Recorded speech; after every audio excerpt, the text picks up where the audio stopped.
Assalamu alaikum warahmatullahi wabarakatuh. Akkami nagaa jirtu hordoftoota ooliyaa diwaar baga jiraatanii nu gammachiistan isin jira.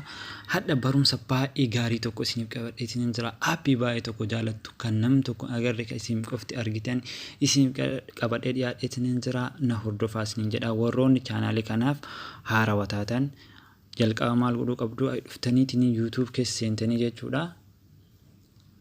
Haala kanaan isinii baasa. YouTube jettanii bakka sarchii kana tuxxaniitiin ooliyaad OR jettanii akkana sarchii gootan jechuudha. Haala kana yoo isinii baasa ooliyaad irratti akkana gadhooftaniitiin yoo jettan kunoo gubbaa kanarra asfara jechuudha. Asfara viidiyoon isinii bahaa bakka viidiyoo san tuxxanii waan isiniif gadhiisu kun hunda as keessaa argachuu ni dandeettu. Akkasuma dammoo akka barumsa isiniif gadhiisu ni dhufu barbaadan dammoo kunoo akkanatti asfara laayikii ni tuxxanii asfara dammoo sabiskiraaybii bakka kana tuxxanii jechuudha. Asfara jechuudha. Akkasuma dammoo mallattoo fafooka bilbila fakkaatu tana ni tuxxanii akkanatti ool kayyattu kanarra deebistanii jechuudha. Haala kanaan waan isiniif gadhiisu hundinuu isinirra dhufaa. Akkasuma laayikii illee gochuu hin dagatinaa, sabiskiraaybiis gochuu hin dagatinaa. Hordoftooti yaa ammaaf gara barumsaa tarraa jechuudha.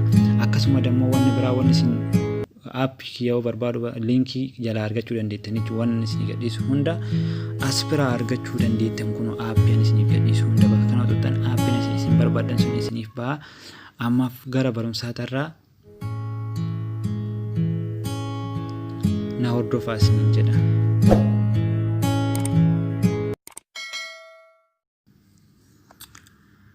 Mee hadda barumsaa fi aappii bareedaa tokko qabadhee isin dhaadheetiin jira. Fakkeenyaa fi beeksisa garaagaraa IMO fa'aa osoo fayyadamaa jirtan IMO irraan dhufeetiin isin rakkisaa. Akkasuma daataa yookiin intarneeta keessan isin jalaa fixaa. Kanaafiyyuu mee aappii kana faayidaa isaa waliin haa ilaallu. Faayidaan isaa IMO fi aappoota garaagaraa kanneen isin raawwannaa jechuudha. Mee fakkeenyaa fi akkanumatti deemneetiin kunoo aappii barbaadne as keessaa baafneetiin akka beeksisni nurran seene gochuu dandeenya. Fakkeenyaaf mee IMO wajjin haa ilaallu. Kunoo akkana gad dhuftanii aspira sadaffaa kanarra dhuftu jechuudha. Kunoo aspira jechuudha. Haala kana yoo isinii baase asuma bira dhuftanii ammas ni tuxxu jechuudha. Asuma bira ammas dhuftanii sadaffaa kanarra dhuftanii jechuudha. Kunoo aspira jechuudha. Kunoo isa kana ni tuxxu jechuudha. Haala kanaan isiniif baasaa jechuudha. Yoo inni haala kanaan isiniif baase isin maal godhuu qabdu dhuftaniitiin aspira tuquu qabdu jechuudha. Kunoo isa kana jechuudha.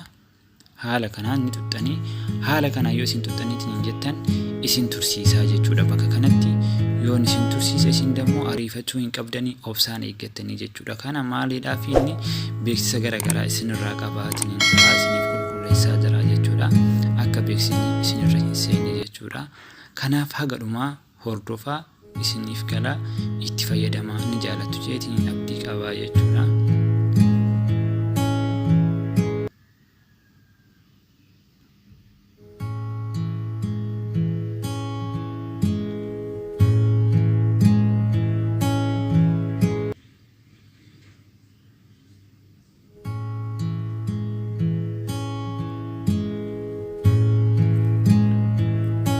Haala kanaan isinii baaseetiin jira jechuudha. Erga inni haala kanaan isinii baasee kunoo as bira dhuftanii jechuudha. Go to file bakka jedhu kana jechuudha. Kunoo as bira dhuftaniitiin tuquu qabdu jechuudha. Haala kanaan yoo isin tuxxaniitiin jettan akkanatti haala kanaan isinii fidaa jechuudha. Yoo inni haala kanaan isin fidee dhuftanii isin as bira kunoo inni style bakka jettu kana ni tuxxanii jechuudha. Fakkeenyaaf as bira jechuudha. Haala kanaan tuxxanii yoo ta'an inni nuu isin gaafata aspira yes jettanii ni jechuudha. Achi booda dhuftaniitiin